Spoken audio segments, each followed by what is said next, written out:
membezakan makna keinginan. Kalau tumuhat, dia keinginan besar yang positif, yang baiklah. Yang ini kita kena kat sini. Tamak ni lah yang jadikan tamak rakus kepada hal-hal hawa nafsu. So, ini benda yang negatif lah. So, kita nak tumuhat kepada yang macam perang Ahzab tadi tu. Badan dah lesu, badan dah penat, tetapi dia boleh menerobos untuk nak bertahan sebab dia ada keinginan yang kuat tersebut. So, dekat sini macam mana kan soalan, macam mana nak boleh ada tumuhat tu, keinginan yang kuat, lagi-lagi nak memandu kita dalam dakwah ni, nak terus untuk nak kuat buat dakwah, nak bercita-cita impian kita berubah pelan-pelan kepada dakwah. So dia tak ada masalah kalau kita kata kita tak boleh nak berubah dalam masa sehari. Dia bermasalah bila kita tak ada pun keinginan nak mengubah tu. Rasulullah membina para sahabat Nabi 13 tahun kan. 13 tahun nak menanam fikrah tu. So 6 benda ni yang perlu untuk nak mewujudkan keinginan-keinginan besar yang boleh kita nampak. Kalau ikut perjalanan orang-orang sebelum kita, ada yang seorang engineer berubah kepada ambil dakwah, masuk asatizah. Orang tu kalau hari ni antaranya kalau kat Malaysia yang hidup lagi adalah Ustaz Abdul Halim Abdullah. Dia daripada laluan engineer kemudian berpindah kepada Mesir, masuk bidah asatizah. Anak-anak dia ambil 2 kos kan serentak, doktor perubatan dengan pendidikan Islam di Mesir. Misalnya lah kalau kita boleh tengok tamak kepada nak mengembangkan Islam dan dakwah. Sama ada dalam diri, keluarga dia dan juga masyarakat. Tamaknya walaupun di usia macam tu buat tajmid. Antaranya Ustaz Dr. Kamarul Salam kan. UQY kalau siapa yang boleh tengok apa yang dia buat. Siang, malam, petang kalau orang kata buat sesi online ni, dah dia bagi semua part yang sangat banyak alim, maksudnya ilmu-ilmu tu kan. Masa bila dia baca? Siang, malam, petang. Malam, siang, petang dah tak ada waktu yang berbeza. Semuanya waktu yang sama. Ada saja setiap hari tu berapa kali post dia buat. Itu adalah post yang umum. Ni belum cerita lagi post-post dalaman. Online dalaman dengan orang-orang dalam tarbiyah. Setiap hari benda tu berlaku. So, kedua lah keluarga ni dengan Ustazah Kak Su. Zaujah Ustaz jugalah kan, antara orang yang keluarga hidup dengan dakwah. Macam mana boleh terbina ni? Sebab tumuhat tu, dakwah tu. Macam mana Al-Banna boleh berjumpa dengan Syekh Azhar, sampaikan dia sampai ke rumah tu, turunkan kopiah Syekh tu dan dia letak kopiah dia dalam muzakirat da'iyah yang diceritakan dalam buku. Sebab tu kena baca buku-buku ikhwan ni yang ditulis kan. Dia dah turun, Syekh ni dia bawakan makanan manis sana. Makanlah. Kalau orang Arab ni dia ada benda yang manis kan. Gula-gula tapi coklat tapi dia manis. Al-Banna dia tolak. Ada benda lagi besar Syekh daripada gula-gula ni.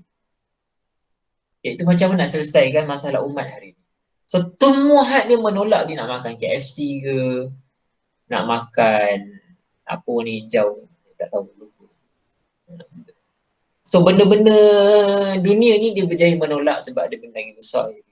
So apa benda yang kalau kita buat ni dia boleh menanamkan tumuhat. Pertama kalau zikr sebenarnya membawa maksud kecerdikan. Iman, zakah, kepandaian iman, zakah syu'uri, dia membawa kalau kita panggil zikri kan. Zikri dia membawa maksud cerdas. Cerdasnya iman dia, kecerdasan dia punya syu'uri dia, keinginan, perasaan ni. Kemudian kecerdasan dia punya fikri dia, otak dia, intelek dia. Kecerdasan jismi dia, jasmani dia, badan dia. Zakat amali dia cerdas dalam beramal dan ijtimai, buat bersama-sama kan. So 6 ini benda yang akan menolak dia punya tumuhat, keinginan dia lagi kepada dakwah. Misal, kenapa orang hari ini gila-gila ataupun bersungguh-sungguh untuk nak kejar duit? Sebab sekeliling dia, bayangkan perasaan yang orang asyik cerita kalau setiap kali kerja, aku dah gaji 4,000, tak cukup ni, ada buat OT dapat dah 10,000. Ish, macam mana yang macam tu? So sekeliling dia orang bercerita, saya ni dah kahwin, dapat anak dah, buat bila lagi. So sekeliling dia akan bagi efek perlahan-lahan. Iman dia daripada dakwah dia akan perlahan-lahan meresap kepada hal-hal dunia. Kalaulah kita asyik borak dengan benda tu. Zakat ijtima' ini sangat memerlukan kepada bi'ah Islam. Sebab tu kena duduk ke RI. Bila duduk ke RI tak selesai lagi masalah. Kalaulah duduk ke RI bincang hari nak makan apa jom buat kek. Seronok buat kek ni. Kemudian dah buat kek dah. Esok nak masak apa? Nasi biryani gam. Makan nasi ayam 40 hari. So kalau asyik cerita tentang hal-hal begini, maka kita pun akan tumbuh tu dia jadi tamak kan. Benda tu tamak pula. Sama juga kalau duduk dengan akhwat. Kalau ikhwah asyik-asyik bersukan. Tanya ambil makanan pil sihat. Baguslah. Asalnya nak sihat. Lepas tu dah tunjuk pakai baju ketat, nak tunjuk sadar kan, kesadoan. Kalaulah benda tu start dengan seorang bermula di RI, bawa kelengkapan cantik, muka nak kena sekian-sekian, nak letak bedak, nak hilangkan resdung. Macam-macam tu, jismi tu dia akan, persekitaran asyik cerita benda tu, dia akan membentuk. Tumbuh kita tu menjadi apa? Tumbuhan ke tumbuh kepada tamak. Sebab itu walaupun ada RI ni kena hidupkan dengan hal-hal ini dia. Cerita tentang imani. Jom ikhwah kita, akhwat, Ijlis Bina Nuk bin Sa'ah kita bangun awal. Kalau dulu sampai sekarang kan, RI yang kalau anda diminta untuk nak mengisi daurah RI, kami akan bawa contoh RI yang kami sendiri yang nak macam mana secara idealnya dan bina benda macam tu. Jangan sampai kita dah tak ada ideal, kita terus bermula dengan ambillah RI yang manusiawi kan. Kalau kami mula sampai sekarang, kalau Ana lah kat tempat RI yang kami bina adalah tidak boleh ada pasang wifi. Kecuali buat hotspot, pakai handphone lah. Dulu pernah ada RI, kemudian RI tu telah berubah jadi tengok bola. Sebab data laju sangat. Lepas tu tengok movie. Tak rasa zalim ke pakai duit dakwah untuk nak tengok hal-hal yang macam tadi kan. Sebab tu kalau pun ada waktu iman lemah ke, dia masih lagi menggunakan data kita. Tengok apa? Tengok bola, sekejap punya highlight. Walaupun benda tu taklah berdosa, tapi kita akan rasa bersalah kan. Tapi kalau pakai duit dakwah membayar benda tu, kita kena fikir banyak kali lah. Kemudian apa lagi dekat RI? Misalnya RI nak membina iman ni, kita letak jadual setiap hari pukul 5 kena buka lampu. Kalau akhwat tu bangun tak bangun tu nombor 2. Yang penting subuh dia kena bangun. Tapi pukul 5 adalah guidance untuk nak boleh qiyam. Siapa yang bangun pukul 4 jangan buka lampu. Disiplin untuk nak jama'i tu pukul 5. Siapa nak qiyam lebih awal silakan. Tapi pukul 5 tu barulah buka lampu. Misalnya lah kalau nak bina RI kat tempat kita. Kalau kat rumah kita duduk, binalah benda tu juga. Nak membinakan iman. Sebab Ana tak akan sentuh iman sangat dalam hal ni. Sebab insya-Allah iman tu banyak akan disentuh dalam tarbiyah lah surah masing-masing. Cuma nak cerita 5 lagi setelah daripada itu kan. Sebab iman ini benda yang pokok pangkal. Nak ceritanya sahabat Nabi semua ditolak sebabkan iman tu kuat. Iman tu. Tapi kita perlukan sisi-sisi yang lain. Antaranya zakat syu'uri, kecerdasan emosi. Rasulullah SAW bersabda dalam hadis Riyadhus Salihin yang disebut. Hadis ni disebut orang yang cerdas ini adalah orang yang mampu mengawal, mengurus diri dan berbuat untuk hari esok. Banyak tak keadaan bila ikut tarbiyah ni kita diuji? Sangat banyak. Sebelum ikut tarbiyah pun dah banyak dah. Cuma bila dia ikut tarbiyah ni kita nak buang benda-benda jahiliah tu. Contohnya bersangka buruk. Tu emosi tu, kalau kita bersangka buruk itu adalah emosi. So kalau kita tengah marah, seorang yang zakat syu'uri yang bagus ni adalah dia berjaya untuk nak menahan marah dia. So ini adalah hadis yang Rasulullah hadiahkan kepada kita. Benda ni kalau kita berjaya menahan. Misalnya dalam hadis Imam Nawawi kan, disebut la taghdab farada dan mirara qala la taghdab. Ada sahabat Nabi bertemu dengan Rasulullah, ya Rasulullah nasihati aku. Yang aku tak perlu pun minta wasiat ni daripada orang lain. Rasulullah kata, ausini la taghdab. Aku nasihatkan kau adalah jangan marah. Sahabat ni tanya, selain tu ada lagi tak yang lain? Rasulullah pun jawab, jangan marah. Lagi-lagi, Jangan marah. 3 kali Rasulullah ulang, lepas tu dia balik. Kena tengok posisi hadis tu diletakkan hadis yang nombor berapa. Sebab ketika itu dia memang nak fokus dakwah ini, kalau tak ada dikawal emosinya, kesian dekat anak buah. Kita boleh je nak marah anak buah kan. Asyik tak datang bawa buku je. Macam nak tarbiyah dia? Kita pun dalam usrah tak pun menulis buku. Dia kena ingat kita ni ada satu peringkat yang kena lebih sikit. Kalau anak buah tak bawa buku, kita dalam usrah mesti ada masalah pada menulis buku. Kalau anak buah tak bawa Al-Quran, mungkin dalam usrah kita tak buat apa-apa. Bawa buku, bawa Al-Quran tapi tak tulis, tak catat. Sama juga macam ayah kan. Sebab tu anak ni dia akan tengok ayah di satu peringkat. Satu peringkat lagi. Anak hari ni tak bekerja lagi. Tapi dia tengok emosi ayah dia bila balik bekerja, dia boleh tak sabar. Satu peringkat kan. Sebab itu benda yang besar dalam tarbiyah ni kita boleh mengawal emosi. Boleh meletakkan sangkaan baik kepada akhwat. Kepada usrah mat kita. So emosi ni benda yang sangat besar lah dalam hadis pun disebut. Dan yang keduanya berbuat baik untuk hari esok. So kalau kita tak ada rancangan dalam dakwah, misalnya hari ni hari Isnin, okay, esok nak buat apa? Orang yang cerdas emosi dia akan fikir esok adalah hari dakwah. Hari ni adalah hari untuk nak buat benda yang dah dirancang semalam, urus betul-betul. Esok adalah hari untuk dia nak berbuat dakwah yang lebih baik daripada hari ini. Begitulah hadis ini nak memahamkan.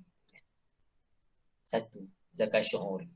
Yang kedua tadi, yang pertama tadi imani lah, kecerdasan dia dalam membangunkan iman dia. Kedua, kecerdasan dalam dia membina emosi dia. So nanti, ni konsep je.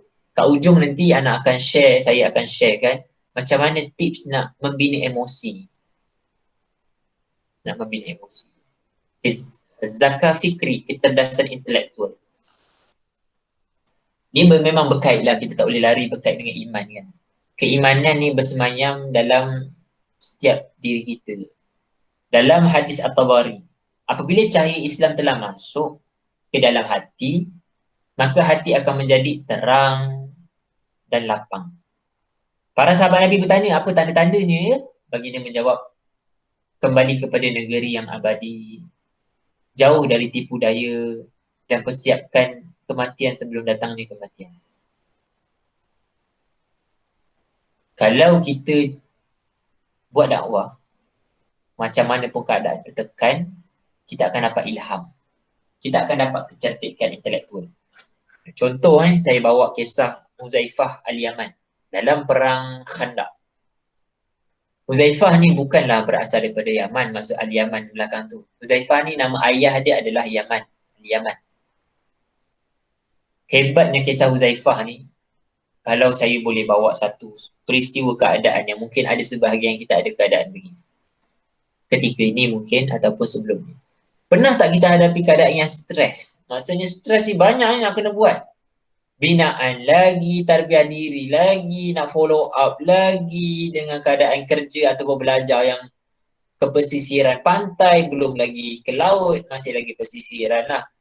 Dengan keadaan tiba-tiba datang keadaan family, ya Allah, ini belum lagi keadaan yang lebih rumit. Tapi nak cerita dah banyak dah ni. Lepas tu tiba-tiba kakak datang. Ukhti, usrah kita minggu depan, nak minta ukhti share bahan ni. Allah kakak.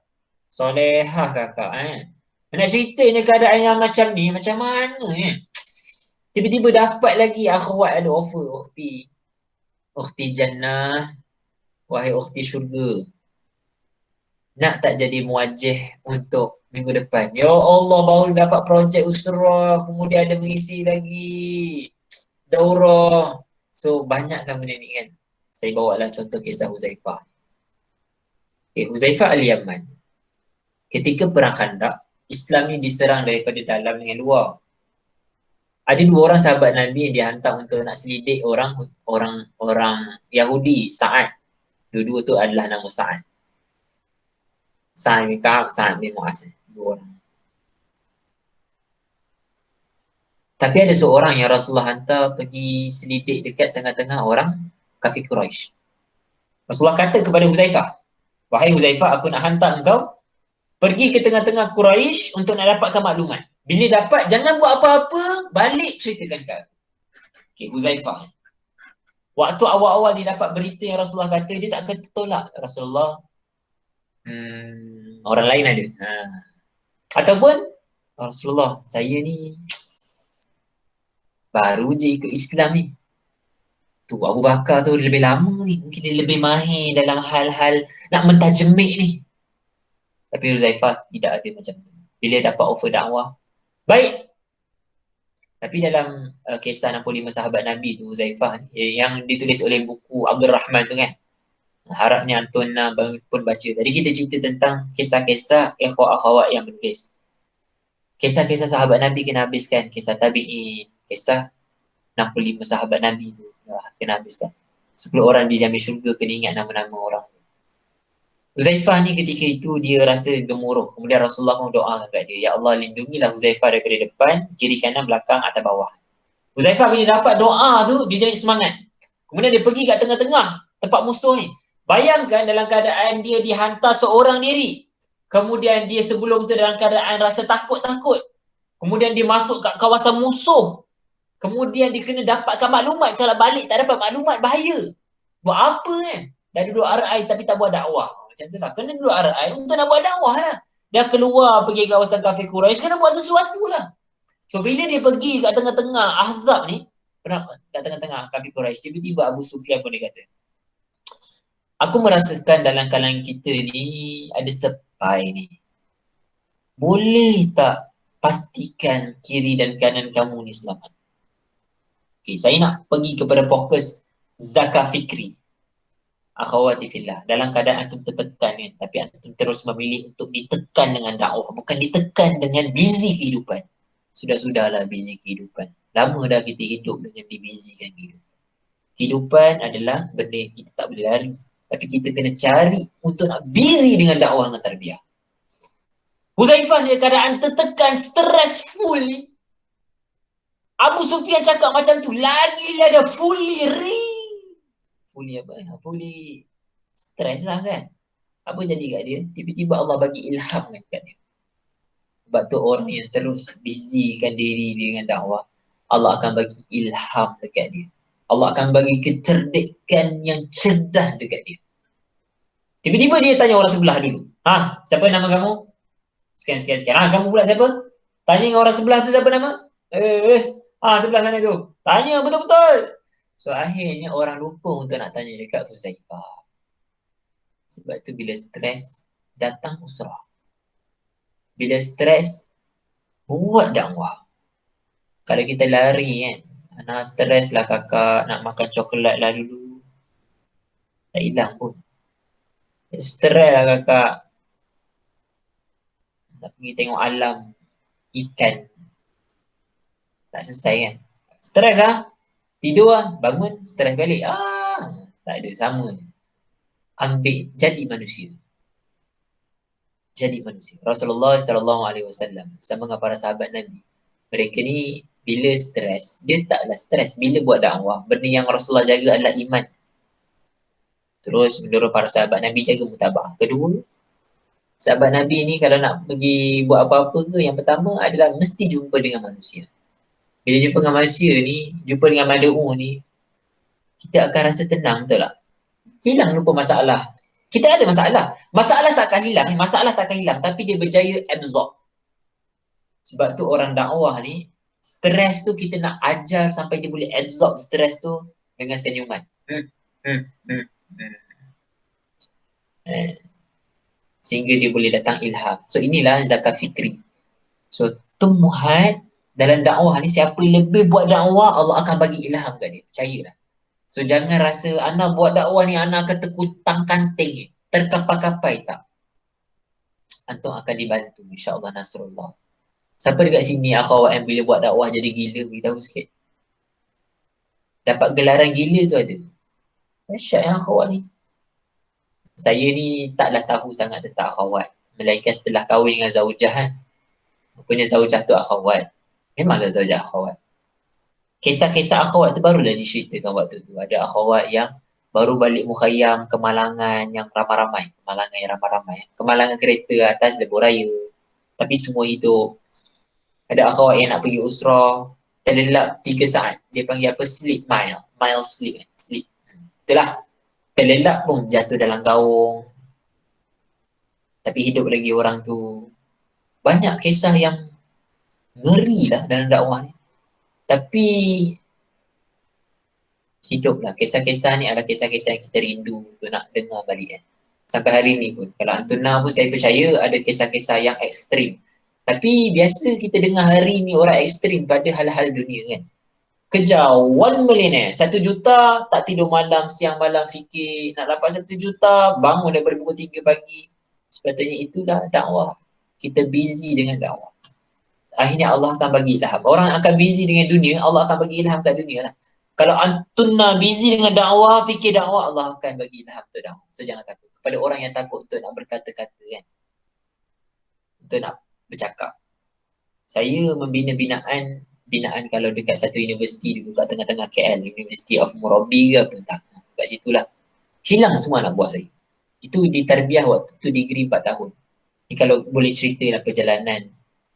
Mudah-mudahan ada ibrah lah untuk kita, untuk saya juga.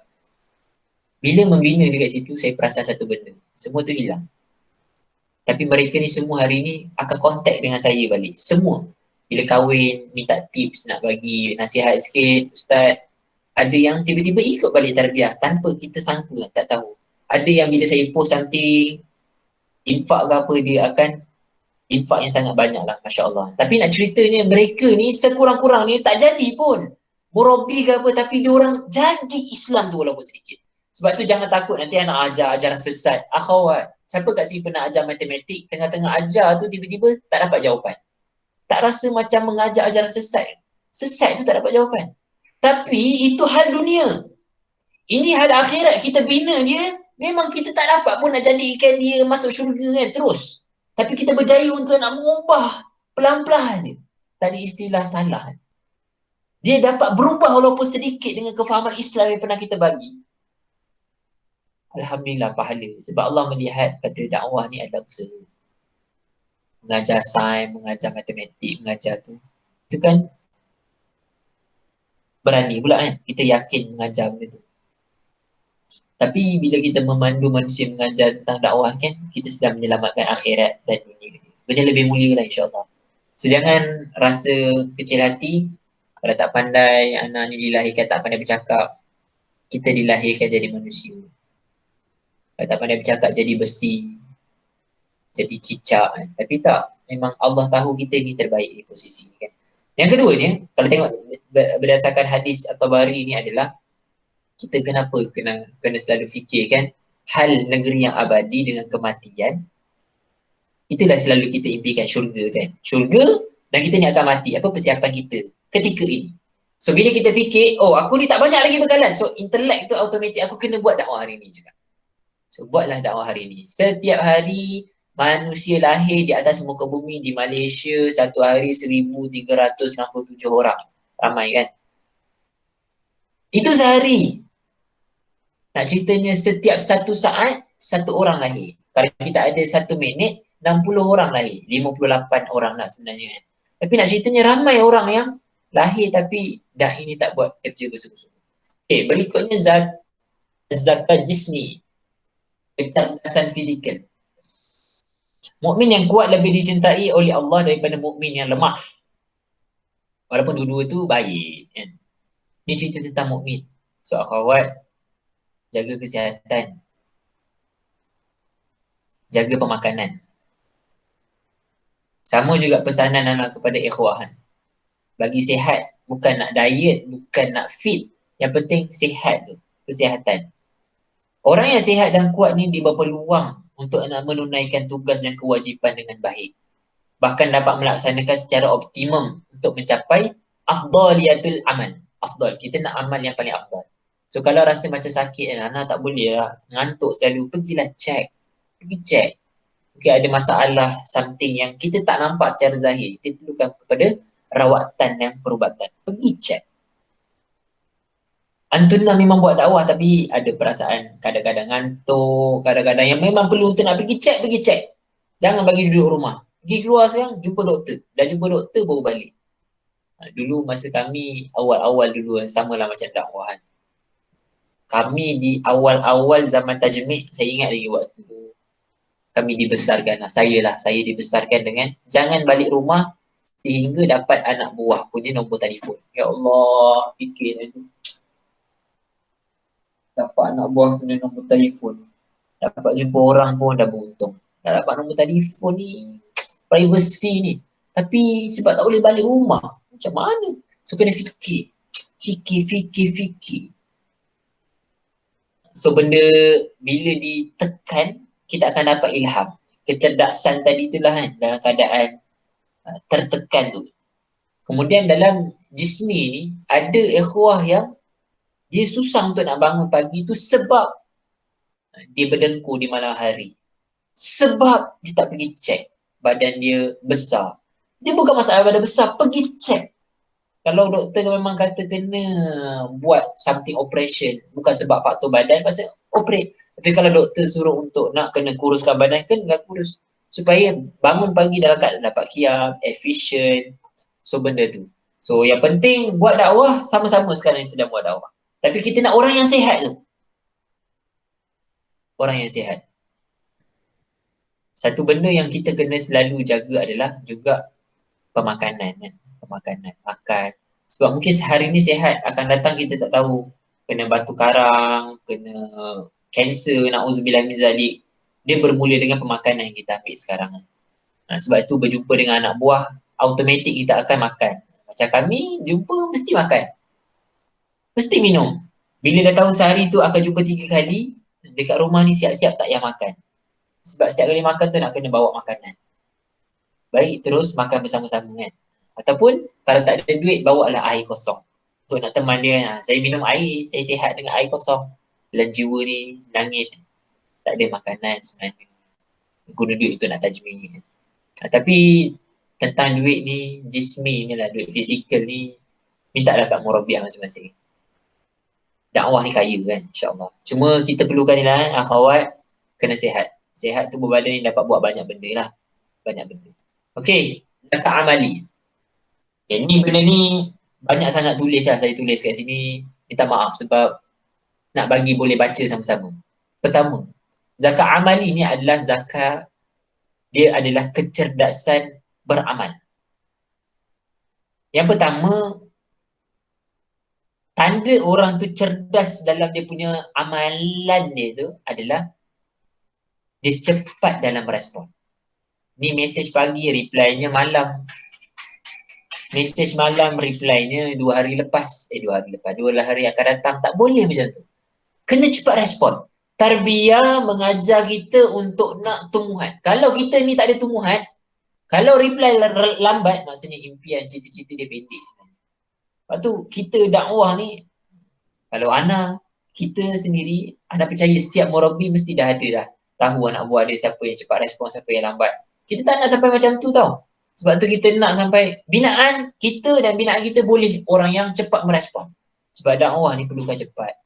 Kalau dah ada kemalangan, da'i ni sepatutnya cepat merespon dengan menyelesaikan masalah tu sebelum bomba datang. Benda tu sepatutnya. Misalnya tahu berita akhawat kita yang baru kemalangan.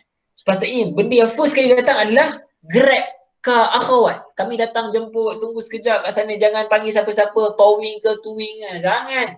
Kami datang dulu, kita bincang, biasa bincang kat Antuna, rehat dalam kereta, tenang kat emosi. Nak ceritanya, pertama kena reply lah, kena message, kemudian kena reply. Sikap ini yang mendorong seorang itu, dia akan orang tu ke depan dalam beramal. Kalau kita cepat respon. Tidak menunda-nunda. Hingga hilang kesempatan untuk nak jadi muassis, pioneer. Muassis ni sebagai pemula lah. Kita nak tak nak, ke IPT masing-masing, kita ni sebagai orang yang pemula kepada dakwah. Sebenarnya walaupun dah bertahun-tahun buat dakwah kan dekat tempat tu. Anggaplah kita ni sebagai orang yang awal. Sebab tu kalau tengok Rasulullah SAW, dalam perang, semua benda tu di offer cepat. Okay, siapa yang nak ni? Kan dalam perang Uhud kan, Rasulullah offer. Siapa yang nak kain ni? Ali angkat tangan, Abu Bakar angkat tangan, Umar angkat tangan. Benda Rasulullah pun tak bagi. Aku bukan nakkan kamu Abu Dujana datang. Abu Dujana ambil kain tu diikat. Lepas tu dia jalan dengan action. Rasulullah kata kalau bukan kerana perang ni, tindakan kamu ni jahiliah. Abu Dujana ni dia first nak ambil sahutan. Sama juga dalam offer-offer yang lain kan. Rasulullah offer, mereka ni sahut cepat, sahut cepat, sahut cepat. So dan dakwah pun macam tu. Akhwat siapa yang nak buat tajmid? Saya. Lama banyak sangat lah, Madamu dah tak ada. Tunggulah dulu kan. Sampai Madamu tak ada. Sebab tu kita nak amal yang operational yang cepat. Kedua, kalau kita boleh tengok hadis Rasulullah. Anjuran dulu, anjuran. Konsep supaya orang nampak kalaulah solat ada ganjaran ni 27, soft depan, solat dekat masjid. Siapa yang sedekah waktu Ramadan pahala dia besar. So dia ada waktu-waktu yang semua nak berebut-rebut kan. Kalau siapa pernah pergi haji dengan umrah, nak ambil kawasan yang paling Madinah tu, solat dekat Masjid Nabawi tu kawasan Raudah tu. Nak pergi situ. Kalau dekat Mekah tu nak cium Hajaratul Aswad tu. Dia berlumba-lumba tu. Kenapa dakwah dia tak jadi macam ni? Maksudnya tak syumul Islam kita. Islam ni datang untuk nak mensyumulkan ibadah satu. Kemudian syumul kepada dakwah. Maknanya sekarang ni kalau akhwat tak berebut kepada dakwah, kita lah ambil peluang. Ibadah ni dia sentiasa banyaklah. Sebelum ikut tarbiyah lagi kita telah ada suasana berlumba kan. Ajaran Islam menganjurkan umatnya untuk menjadi ke depan. Baik dalam ibadah, yang kedua ni dalam muamalah, dakwah. Sama ada dalam solat, bersedekah, beramal soleh, berdakwah, jadi murabbi, jadi muwajjih, segera bantu ataupun lain takaful. Sebab itu sekarang ni apa masalah yang kita ada? Masalah kita adalah kita kekurangan murabbi. Jadi nak buat apa? Akulah murabbi tu. So kita kena berlumba-lumba. Sebab murabbi sangat peramai. Sangat banyak sangat. Tapi orang yang nak sedekah ni akhwat sebenarnya ramai sangat mulia. Macam Ustaz Abid Liu. Duit dia sentiasa akan ada je orang sumbang. Jangan risau tentang duit. Yang kita risau adalah siapa yang nak menggerakkan duit-duit untuk disalurkan kepada maduk mudah murabbi dengan tepat. Murabbi. Kita tak ada orang. Tak ada orang. Sepatutnya bila kita nampak tumuhat yang paling baik ketika ini adalah cepat respon, cepat menyahut jadi murabbi ketika mana tak ada orang di posisi itu. Sama juga dalam hal takaful. Kalau tahu ada akhwat kita yang kemalangan, kita jadi orang yang awal untuk nak bantu. Ada akhwat kita dia timpa musibah, kita lah orang yang pertama dampingi dia, call dia ke macam. Bila tahu ada akhwat kita yang tak cukup makan, kita segera antara orang yang berlapar untuk diri untuk nak bagi orang. Bila tahu ada akhwat kita rosak telefon, kita yang pertama. Ti ambil telefon anak. Lepas tu aunty nak pakai telefon apa? Anak insya-Allah yang penting talian anak dengan Allah. Tak adalah macam tu. Tapi nak ceritanya, jangan sampai kita pula masalah nanti nak kontak anak buah. Tapi yang penting adalah kita nak jadi orang yang paling segera untuk nak membantu. Demikian juga dalam kehidupan Rasulullah dalam mengajar peristiwa kesegeraan ni. Dalam hadis riwayat kan ada peristiwa Rasulullah selepas solat tiba-tiba habis solat ni segera pergi lalu melompat para sahabat Nabi masuk ke dalam bilik isteri dia. Para sahabat Nabi pun hairan lah. Apa yang Rasulullah buat ni cepat-cepat ni? Tak lama lepas tu Rasulullah datang balik. Kemudian sahabat Nabi bertanya, ya Rasulullah, kamu buat apa tadi? Tergesa-gesa. Rasulullah pun kata, aku selepas habis solat teringat. Ada emas yang aku terima yang belum disedekahkan. Niat orang tu nak bagi. Jadi aku terus ingat terus nak buat. Sebab tu aku terjumpa dengan isteri aku ceritakan dan isteri aku akan membahagikan. Subhanallah. Banyak tak dalam hidup kita sekarang ni? Banyak offer-offer yang masih tertunda. Tak ada insyaAllah. Hari ni je lah yang baru kita dapat. Madukmu dah masuk dah ni 1 Mac. Kalau kami lah, kalau dekat DTM, anak buah semua madukmu dah diminta balik belajar setelah 10 hari. Maksudnya lagi minggu depan akan start mula belajar. Amal tu, mutarabi dah ada dah ni. Kita pula yang kena berlumba-lumba untuk nak jadi murabbi. Madukmu dah ada, kita nak kena jadi murabi dengan segera, susun strategi. Rasulullah SAW bersabda, bersegeralah kalian beramal soleh sebab akan terjadi fitnah yang besar bagaikan gelap malam yang sangat gelap gulita. So apa yang jadi fitnah sekarang ni? Yang jadi fitnah sekarang ni adalah jenayah meningkat tak? Meningkat. Sebab apa? Sebab da'i menunda jadi murabi. Kan? Kalau jadi murabi bawa satu usrah, sampai bila nak satu usrah? Kalau tahun lepas dah satu usrah, tahun ni kena dua usrah pula bawa kan? Kalau bawa satu usrah tapi dua orang kena tambah binaan tu. Sebab dia akan jadi fitnah, jenayah terus meningkat. Fitnah ni bila mana kita tak mampu, cara yang terbaik kan untuk nak membina Islam yang syumul adalah buat dakwah. Macam mana akhlak nak bina sabar? Kena buat dakwah. Barulah sabar tu akan terbina. Sebenarnya binaan yang kita dapat ni, dia adalah hadiah untuk nak mentarbiah kita. Kan? Saya percaya setiap orang daripada kita ni pernah mentajmid. Percaya tak waktu mentajmid, banyak sangat sisi yang kita rasa sebelum ni kita tak pernah buat. Tapi dengan mentajmid macam-macam kita berjaya buat. Berjaya bercakap, berjaya belanjakan duit yang sangat banyak, tahu-tahu je licin, berjaya korbankan perasaan, dulu tak pandai sangat nak bawa motor. Saya ingat lagi, waktu Zawjah saya pernah cerita kan, akhawat satu masa tu lah, sekarang ni saya rasa macam tu juga buat akhawat. Akhawat wajib pandai bawa kereta, auto, manual, motor pun. Supaya tidak memudaratkan suami dia ketika buat dakwah, dia nak bersalin, ketika tu ada motor saja, dia kena naik motor untuk nak pergi ke hospital. Bawa motor. Kalau ada motor saja. Oh, salah. Sampai macam tu lah saya kata, dahsyat akhwat ni, seram. Seram. Tapi nak ceritanya, nak mengajar supaya mendiri tu.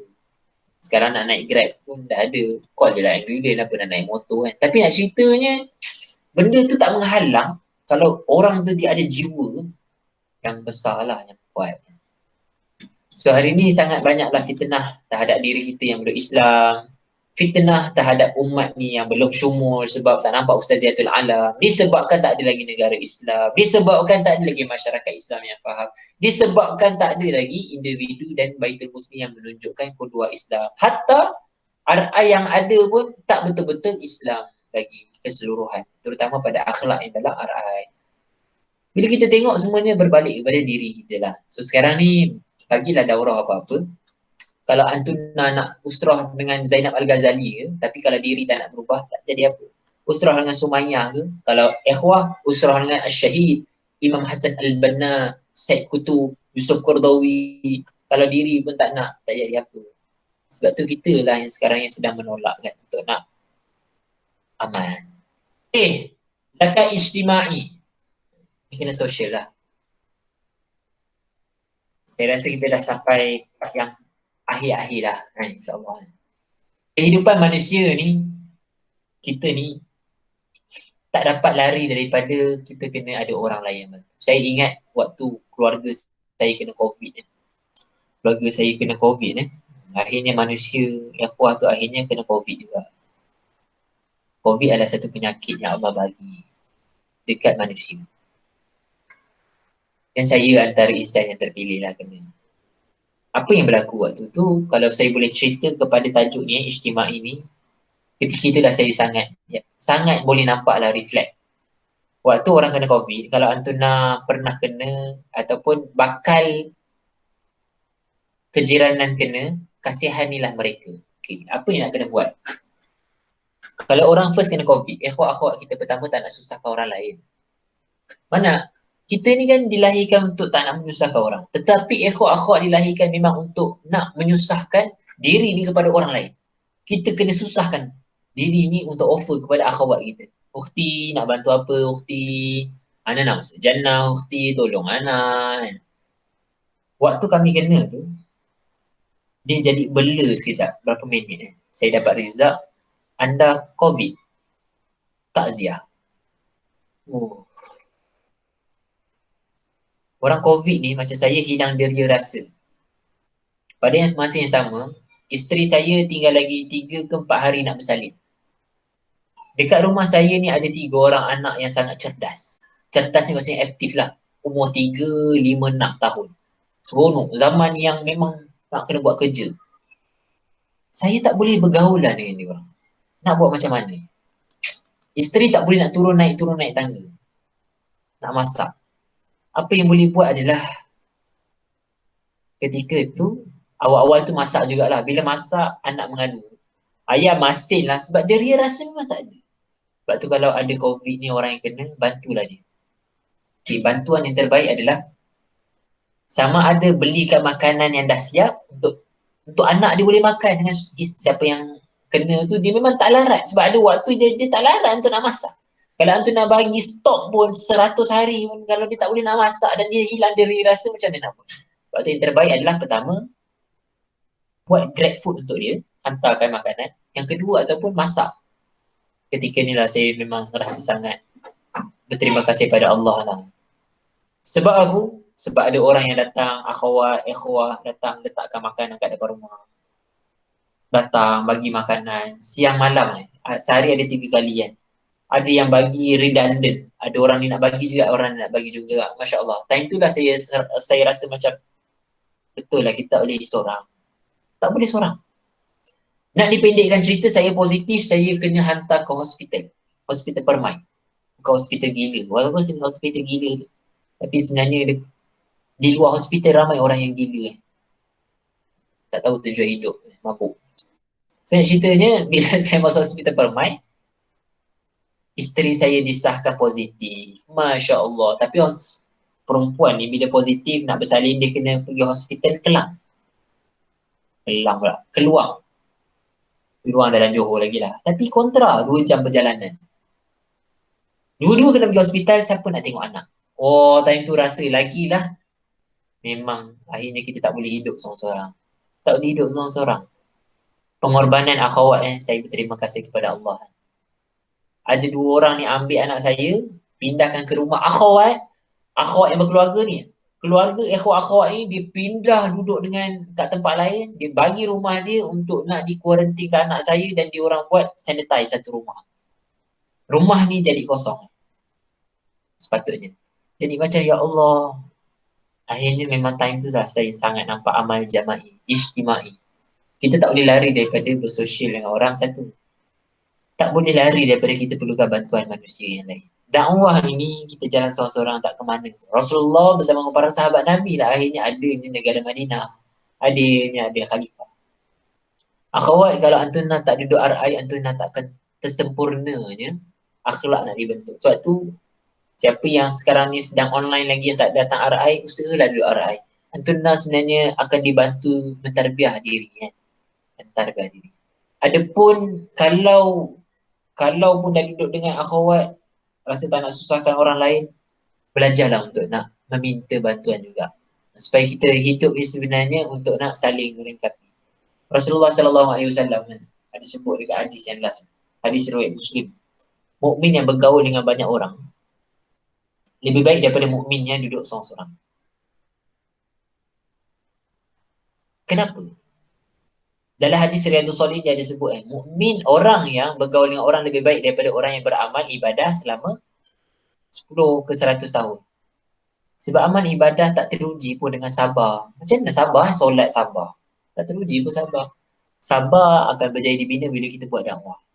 Sebab itu dengan dakwah kita akan berjaya membina peribadi kita. InsyaAllah. Oleh kerana manusia diperintahkan untuk berinteraksi dengan pelbagai kelemahan dan kekurangan, kita akan saling tampung menampung. So kalau orang tu, misalnya dalam dakwah ni, kita akan diuji tahu dengan ukhuwah. Kalau antuna rasa nak kena bersabar dengan akhwat ni jangka masa yang lama, tahniah. Sebab lagi lama, lagi banyak kita akan dibina sabar. Wahyu yang kedua turun kan. Surah Mudassir tu sebenarnya, tengok ayat yang terakhir tu, ayat ke-7. Wali rabbika fasbir. Sebenarnya kita buat dakwah ni sebenarnya Allah nak bina sabar. Dia bukan nak suruh jumpa dengan akhwat, jumpa dengan mad'u, jumpa dengan mutarabi, sabar dengan diorang sabar. Tak, sebenarnya lagi utama tu adalah nilai pada bila jumpa dengan mad'u, jumpa dengan akhwat ni, Allah nak besarkan lagi sabar dalam diri kita. Allah nak tebalkan lagi kesabaran dalam diri kita. Lagi banyak buat dakwah, lagi banyak sebenarnya sabar yang akan dibina. Lagi banyak masalah akhwat, tapi kita berjaya berlapang dada, sebenarnya itulah ukhuwah berjaya dibina. Lagi kuat kita boleh berlapang dada, itulah nilai ukhuwah. So kalau kita asyik merajuk dan asyik salahkan orang, sebenarnya tak ada nilai ukhuwah yang sedang dibina dalam diri kita. Tapi kalau kita berlapang dada, lagi mudah, lagi kuat kita bersabar dengan akhwat, sebenarnya itulah nilai ukhuwah yang berjaya kita bina, kan? InsyaAllah. Tu macam mana nak bina cerdas. Okay. Sebelum nak bina cerdas ni, saya nak bawa satu kisah lah. Kisah Sa'id bin Amir. Saya ingat kisah ni dia ceritakan gairah kepada dakwah. Zaman Umar Al-Khattab ada seorang gubernur. Gubernur ni dia dapat aduan daripada rakyat jelata dia. Apa aduan daripada rakyat jelata? Aduan dia adalah 3 masalah. Gubernur ni dia buat 3 masalah. Pertama masalah dia, selalu pengsan. Kalau akhwat selalu pengsan tu, tunggu dulu. Tunggu dulu. Mungkin dia adalah Sa'id bin Amir zaman ini. Aduh. Okay, pertama dia selalu pengsan. Kedua, dia ni akan keluar lambat rumah. Kalau akhwat ni lambat keluar daripada rumah, mungkin dia Sa'id bin Amir zaman ini. Tunggu dulu, kenapa dia lambat? Yang ketiga, dia ni dalam masa 7 hari, seminggu kan ada 7 hari, akan ada 1 hari dia tak keluar rumah. Kalau ada akhwat yang tak keluar rumah, duduk je ke arah air tu, dia Sa'id bin Amir zaman ini. Tunggu dulu, nak tengok betul tak kita macam dia. Kalau akhwat ni tak datang lagi arah air sebab duduk kat rumah, dia mungkin Sa'id bin Amir zaman ini. Kita nak tengok, adakah kita ni seperti amal Sa'id bin Amir. Sa'id bin Amir. Okey, apa yang dia buat? Bila gubernur ni Umar Al-Khattab dapat aduan, Umar Al-Khattab sendiri tabayyun. Dia sendiri yang pergi kepada negara gubernur tersebut dan dipanggil dalam parlimen. Parlimen tu adalah semua rakyat lah, netizen kat situ bersama dengan Sa'id bin Amir. Umar pun ceritakan 3 masalah yang saya dapat aduan daripada rakyat. Saya dapat aduan daripada akhwat, daripada anak buah kamu ni, cerita kamu ni ada 3 masalah. Apa masalah? Sebenarnya apa yang berlaku? Cerita sikit. Kemudian Sa'id bin Amir dia kata, sebenarnya aku tak nak ceritakan amal ini. Tetapi disebabkan perlu untuk nak disampaikan supaya dapat menjawab persoalan ni, dengan izin Allah, saya akan ceritakan, moga Allah menjaga hati-hati kita. Saya pergi yang pertama dulu. Kenapa dia keluar rumah lambat? Dia cerita, setiap hari aku akan pastikan aku telah menyelesaikan hak dengan ahli rumah. Masaknya, mengurus anaknya, isterinya, kemudian baru keluar rumah. Siapa yang dekat sini dia keluar lambat RI sebab dia selesaikan, dia masakkan makanan RI, masakkan makanan mutarabi untuk nak tajmid, masakkan, sekian-sekian, kemas rumah, sental tandas. Kalau begitulah anda keluar lambat sebab nak uruskan tajmid seperti itu, anda Sa'id bin Amir abad inilah. Sebab difikirkan hak yang akan ditanya oleh Allah dekat akhirat. Difikirkan dakwah lah, keluarga dia tu. Ku anfusakum wa ahlikum nara. Selamatkan diri kamu dan keluarga kamu dulu. Dia jaga betul-betul keluarga dia, untuk dia boleh selamatkan diri dia. Okay. Pertama, maka semua orang pun fahamlah. Akhirnya, gubernur itu juga seorang manusia yang ada keluarga. Akhirnya akhwat itu juga adalah seorang manusia yang ada kerja-kerjanya yang kena diselesaikan di RI itu juga. Akhirnya akhwat itu juga adalah seorang manusia yang duduk kat rumah, ada benda yang dia kena santun ibu dan ayah dia. Tak apa, kita faham. Sebab dia Sa'id bin Amir zaman abad ini. Kalau dia buat betul-betul lah macam tu. Okay, kedua, kenapa dalam masa seminggu, sehari kamu tak akan keluar? Kemudian sahabat Nabi pun jawab, ya Rasulullah, pakaian yang aku pakai ni, inilah satu-satunya pakaian. Setelah 6 hari aku bekerja, maka akan ada me time. Me time kan hari Ahad ataupun hari Sabtu. Mana ada me time? Me time tu adalah di syurga kan. Itulah masa saya di syurga. Kan kata Ahmad bin Hanbal kepada anak dia. Anak dia kata, ayah, bila ni nak rehat ni? Ustaz Ahmad bin Hanbal pun menjawab, rehat kita hanyalah di syurga. Betapa fikrah ini difahami oleh para sahabat Nabi. Sampai kepada kita hari ni, ada terpalit akhwat-akhwat kita, kita kena ada masa kita pergi jalan. Seminggu sekali. Pergi rest, pergi melancong. Bawalah semula fikrah salaf. Golongan salaf ni merasakan rehat tu hanyalah syurga. Kenapa 6 hari dia bekerja, 1 hari je dia tak bekerja? Sebab dia ada sekeping itu je, selai sepinggang pakaian.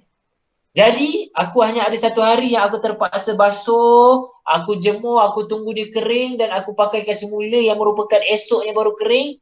Esoknya lah baru aku keluar rumah. Masya Allah.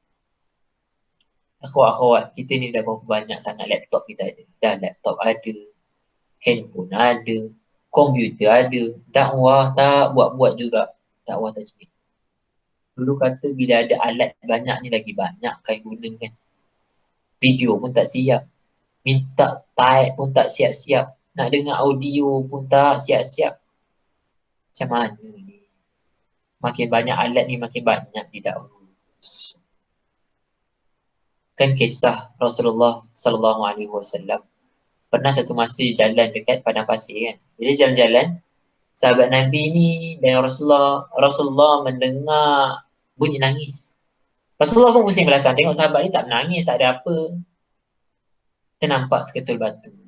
Rasulullah pun berkatalah, ada dialog dengan batu, kenapa kamu nangis? Batu ni pun menjawab, betul ke ada ayat Al-Quran? Surah apa, ayat berapa? Sila tulis. Yang menceritakan bahawa yang akan jadi bahan bakar api neraka ni dalam kalangan manusia dan batu. Rasulullah pun kata, ya. Maka batu ni pun lagi menangis. Aku risau aku batu tersebut antaranya. Maka Rasulullah pun berdoa, ya Allah, selamatkanlah batu. Batu tu pun selamat. Bukan nak cerita batu tu. Nak ceritanya makhluk Allah ni akan bersuara kelak. Antun nak tengok apa kan. Siapa yang pakai cermin mata ni juga dan cermin ini juga akan bersuara ke akhirat. Ya Allah, dia tengok sekian-sekian. Siapa yang ada banyak sangat barang, jam, berketul-ketul jam, tapi tak boleh nak tepati masa. Akhwat lain banyak lagi tak ada jam. Kita masih lagi buat simpanan.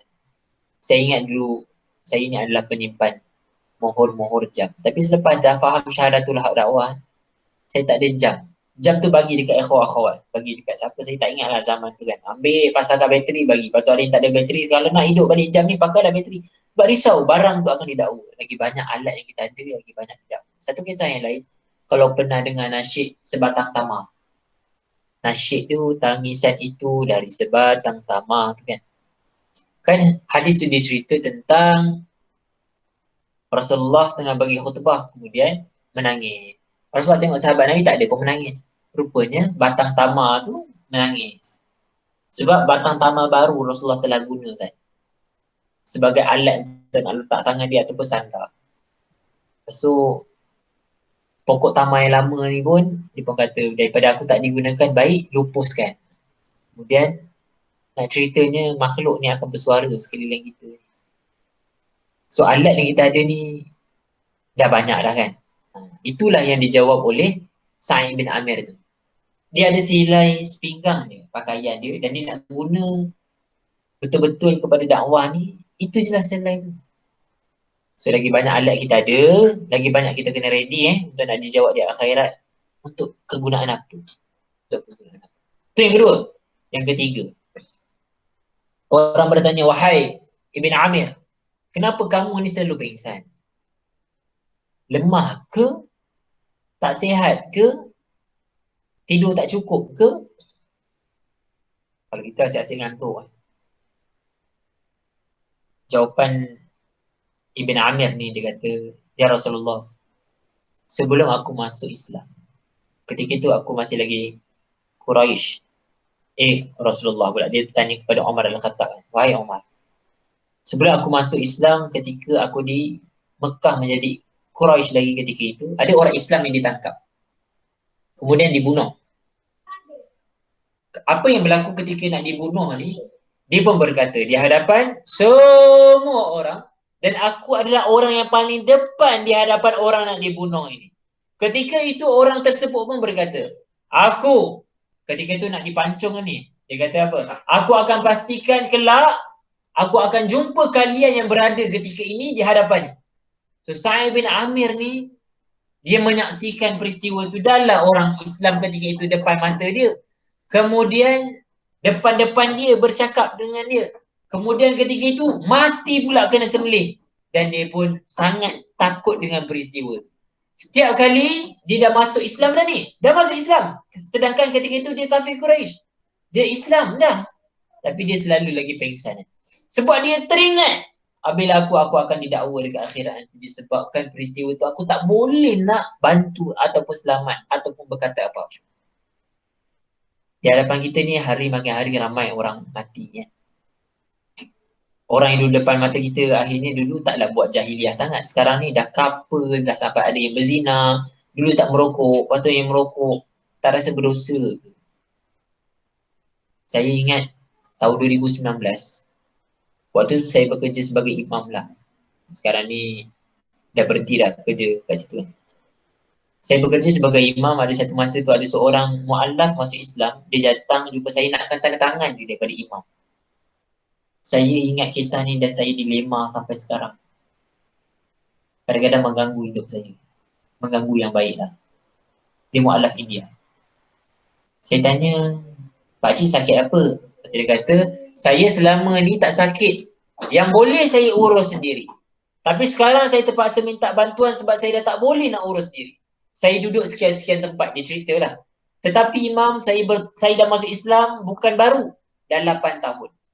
Saya ni terkejut bila dia kata dah 8 tahun dah masuk Islam. Dia sambung lagi. Dia kata apa? Waktu saya masuk Islam, semua keluarga saya bercerai dengan saya. Anak saya, isteri saya masih lagi Hindu dan saya pun masih lagi Hindu. Apa jadi ketika itu adalah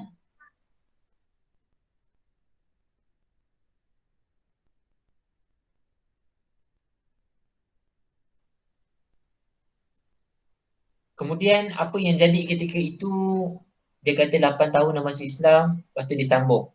Tapi sampai sekarang saya tak solat. Saya serahkan pada Allah sebab tak ada orang ajar saya solat. Oh, time tu saya jadi, ya Allah. Ya Allah.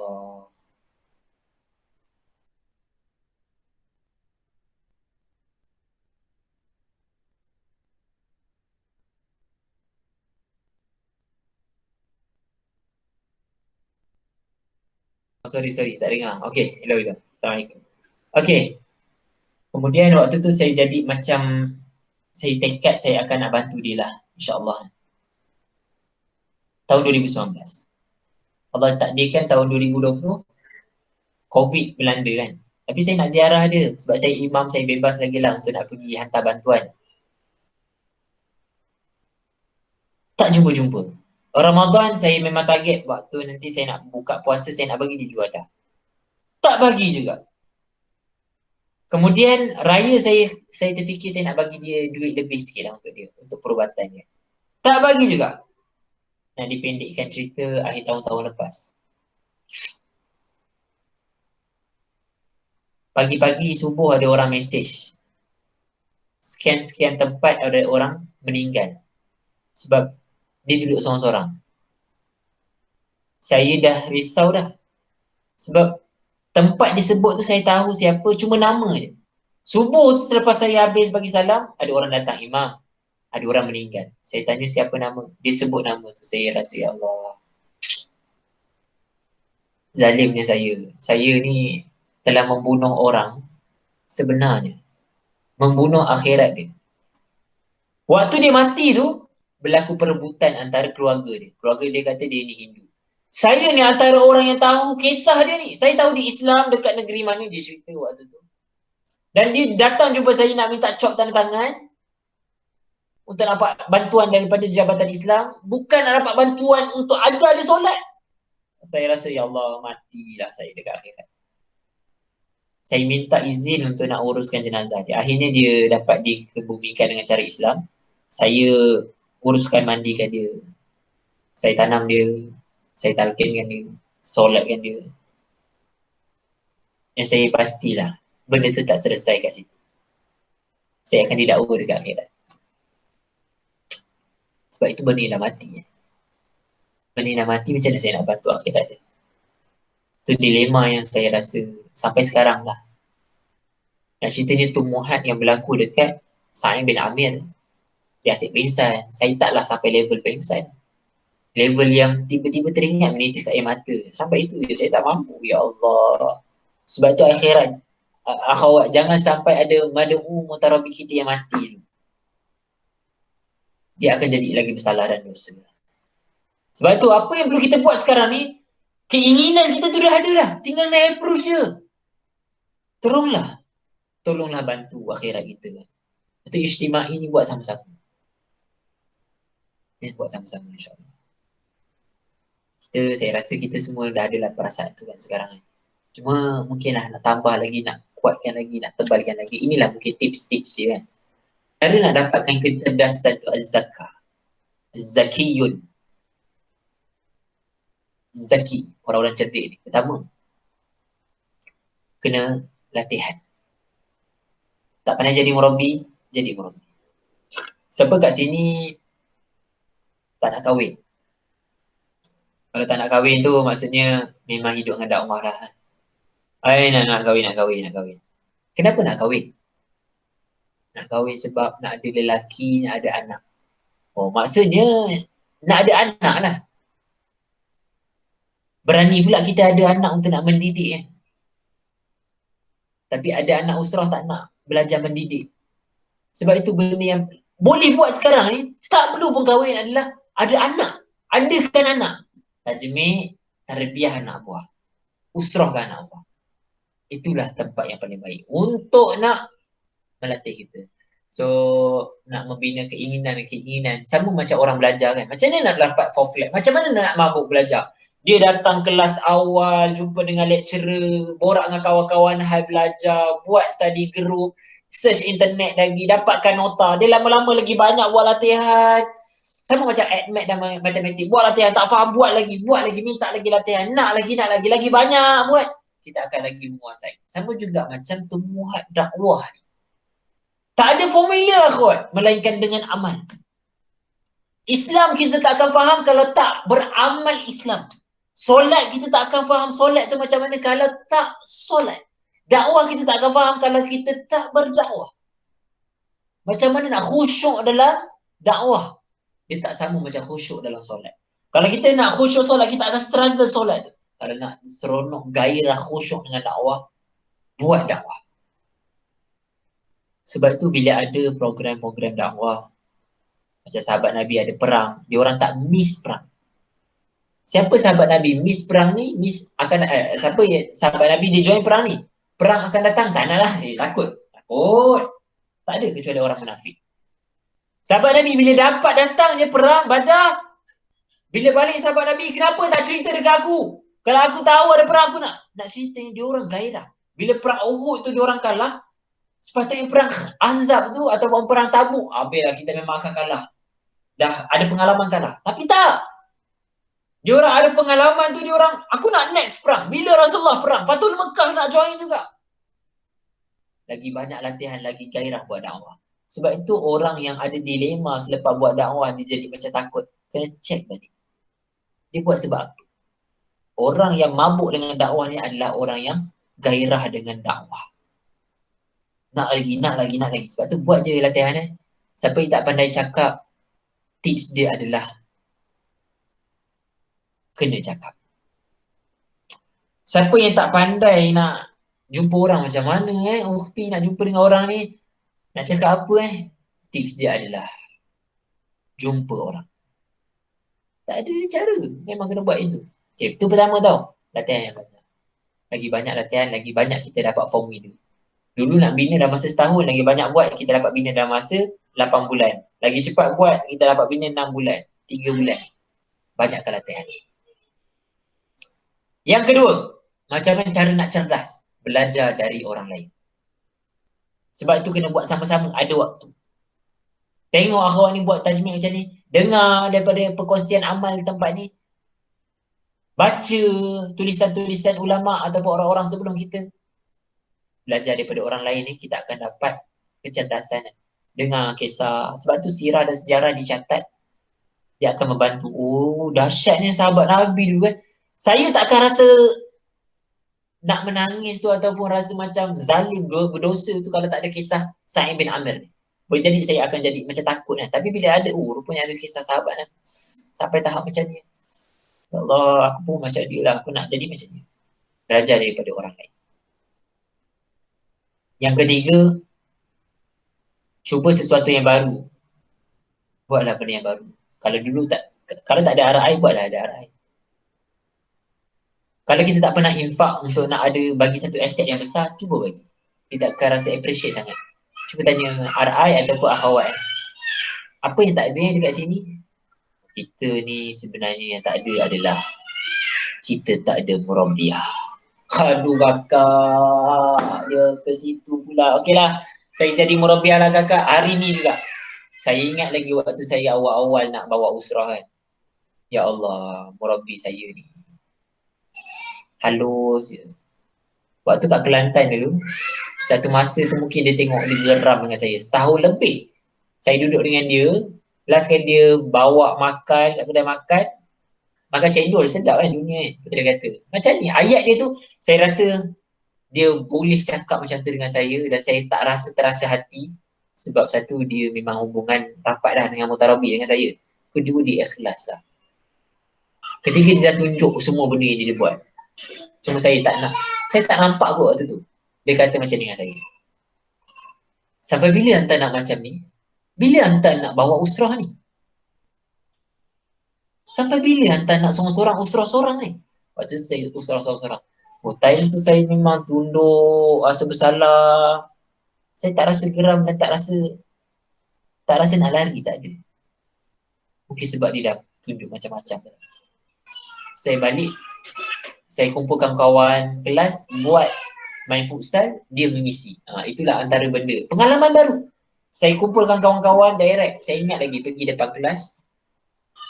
Saya minta lelaki semua tunggu. Perempuan keluar dulu. Semua dah keluar. Lepas tu kawan pun tanya, cepatlah Talha, nak cakap apa? Kemudian saya bercakap, siapa nak usrah?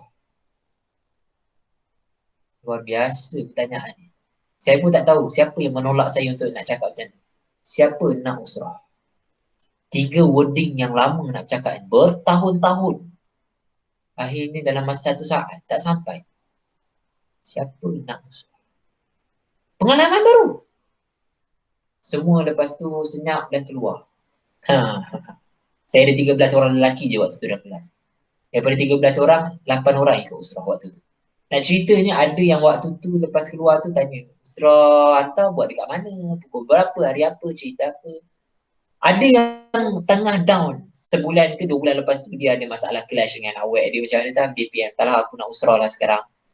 Nak ceritanya bila orang tahu kita budak usrah, orang usrah yang memang ada berubah lah kan. Janganlah usrah pun couple, usrah pun kepok, usrah pun mencarut, usrah pun datang kelas lambat, tanda tangan orang, usrah pun tak jaga ikhtilat. Bila kita ada kelainan, orang akan nampak macam ni, dia lain ni Oh punya usrah. Boleh tak nak join? Itulah dia. Pengalaman baru lah. Buatlah benda-benda baru. Saya tajmik benda yang baru juga antaranya adalah buat KFC. Ada foyer kan. Foyer ni kawasan yang kosong kalau setiap tingkat, kalau kat tempat belajar universiti tu. College tu kan ada tingkat-tingkat dia, ada kawasan yang lapang. Itu orang ambil tikar, bentang, buka KFC, makan free KFC. Siapa nak makan, ada abang belanja KFC, solat maghrib sama-sama, lepas maghrib kita makan.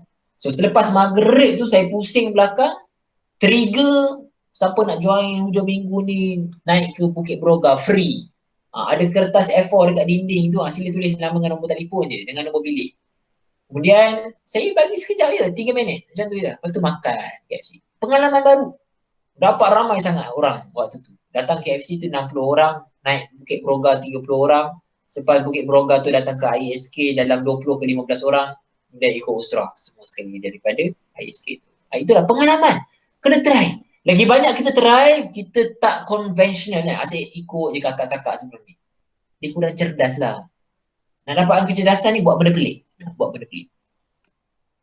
Dulu waktu saya ingat lagi waktu belajar, saya ambil stam dulu, saya bukanlah orang yang cerdas lah kan dalam menguasai bahasa Arab ni. Saya ingat lagi bilik saya tu waktu saya ambil stamp, dinding saya ambil dekat kedai, bawa balik setiap petang satu kotak. Satu kotak saya tampal kat dinding. Kotak tu saya buka, tampal kat dinding. Satu hari saya akan letak 10 perkataan bahasa Arab, 10 bahasa Melayu. Terjemah dia.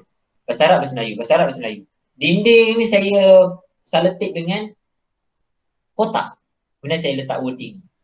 Menguasai dalam masa berapa lama saya tak ingat lah. 3,000 patah perkataan bahasa Arab. Nak ceritanya pengalaman pelik yang kita buat tu lebih cerdas. Tak akan dapat. Last sekali, yakinlah semua benda ni Allah yang izinkan. Kalau buat latihan banyak-banyak tapi tak dapat juga. Saya ada ikhwah yang saya ingat lagi dia daripada asasi. Dia buat tajmid sampailah dia dah ada anak seorang. Berapa lama? Asasi kita katalah 2 tahun lah foundation unit 10. Kemudian tajmid, degree 4 tahun. Kemudian bekerja dulu 2 tahun. Kemudian ada anak 10 tahun. 10 tahun dalam tarbiyah, dia tak ada usrah yang proper daripada hasil tangan dia. Tapi dia sabar. Sampai sekarang dia buat tajmid. Kalau ada sesi tajmid, ikhwah biasa akan panggil dia lah untuk nak berkongsi amal-amal dakwah. Dia pelik lah. Memang, pelik dia ni. Nak ceritanya, bila dia buat latihan banyak, dan dia yakin Allah akhirnya yang nak bagi. Kalau dia nak bagi, tak nak bagi, tak apa. Antara yang Allah bagi dia sabar sampai sekarang. Walaupun tak dapat pun bawa usrah. Ramai orang kecewa keluar daripada dakwah tarbiyah ni sebab fikir anak ni tak menjadi murabi lah. Tengok, tak ada pun usrah. Dah 2 tahun dah terai. Tak dapat pun. Saya memang tak boleh ke kak? Saya ni, tak boleh. Kena yakin semua tu dengan izin Allah. Yakin dengan izin Allah. Tidak ada hasil prestasi yang luar biasa dari hal-hal yang dilakukan dengan biasa-biasa.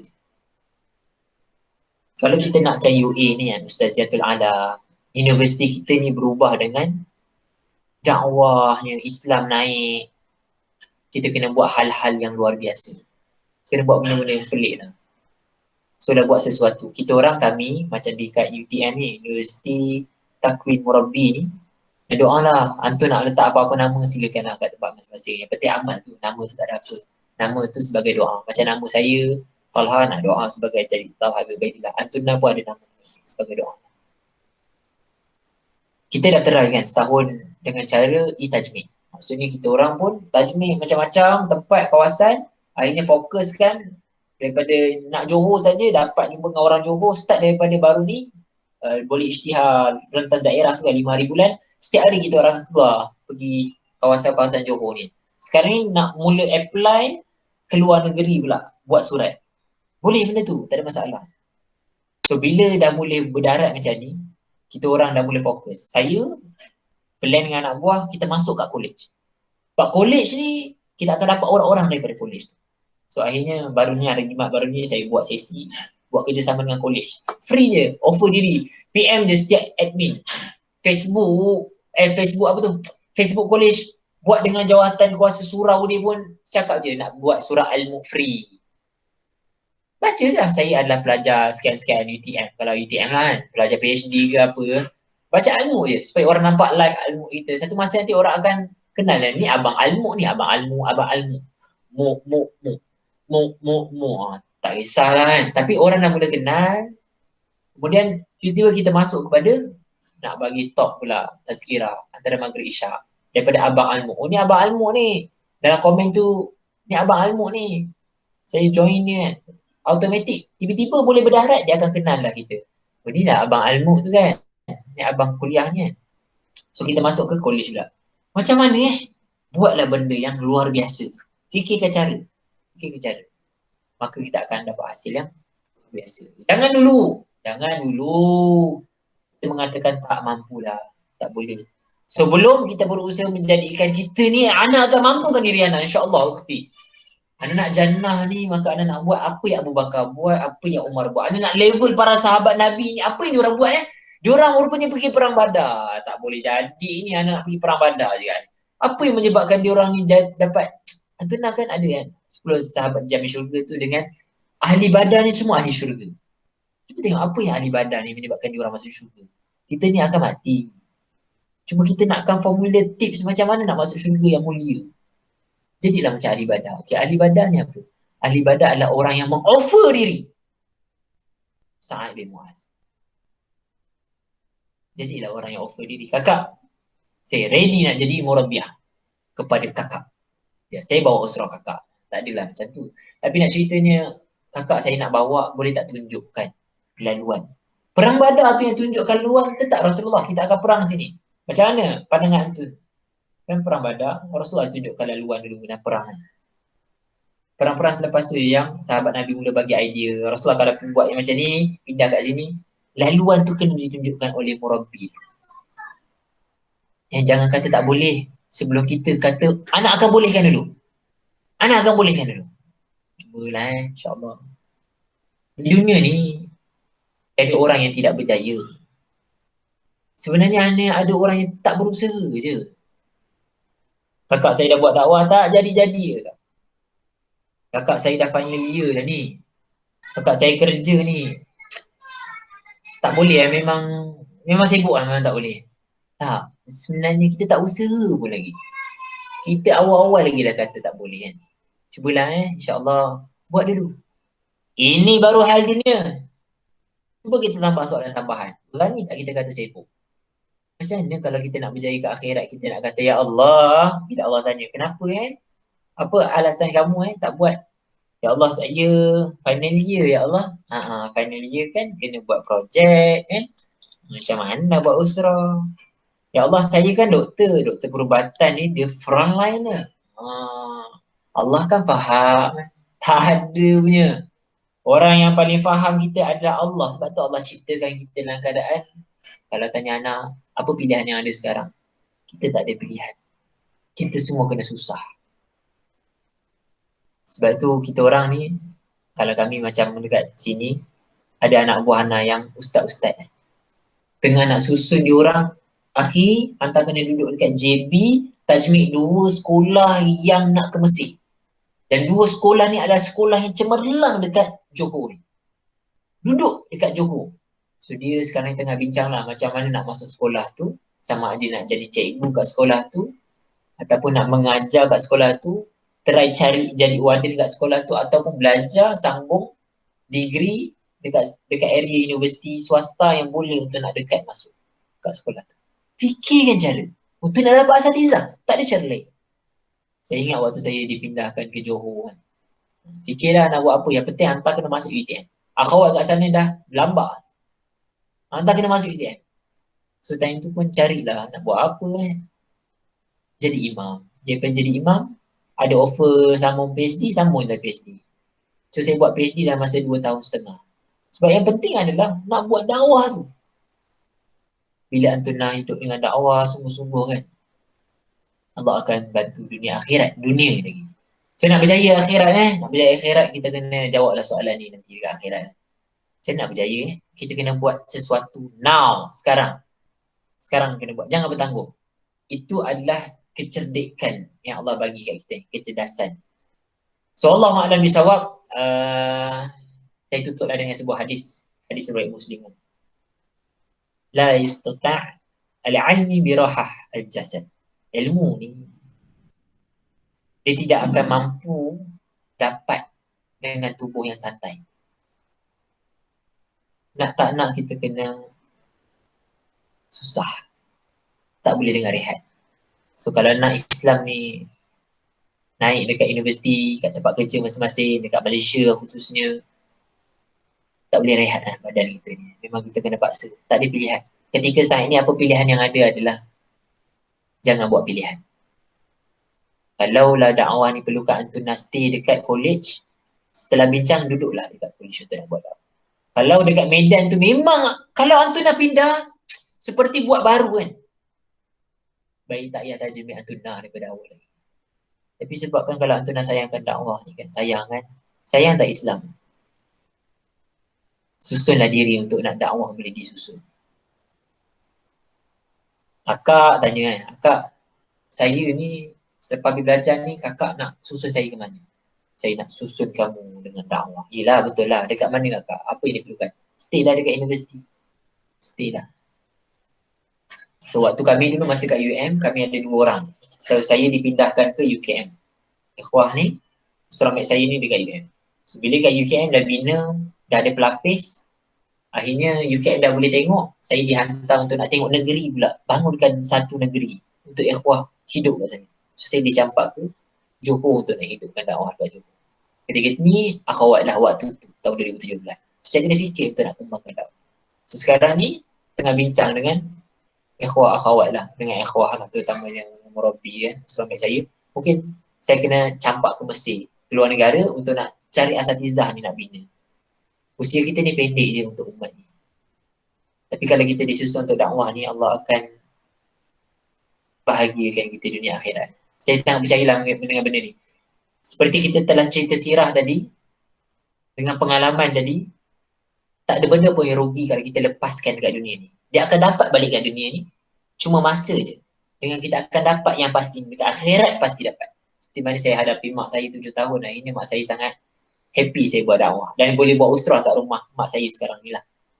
Dan benda yang dulu kita tahan kan, semua dah dapat lah. Tak ada apalah, semua dapat insyaAllah. Syaratnya adalah tumuhat tu, bukan tamak. Wallahu a'lam bisawab. InsyaAllah sekian, selamat beramal. Mudah-mudahan Allah berkati perjumpaan sampai tengah hari ini. Kalau ada soalan, boleh tanyalah insyaAllah. Sini tak ada soalan kot tinggal nak buat je kan.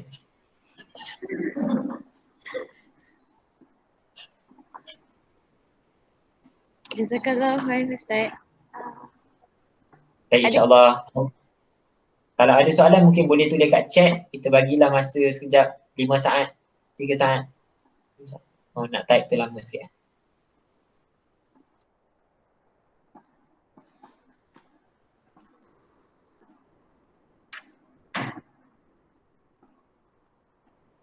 Kalau tak ada, saya serahkan balik kepada pihak penganjur lah insyaAllah. Wallahu a'lam. Assalamualaikum warahmatullahi wabarakatuh. Waalaikumsalam Ustaz. Assalamualaikum.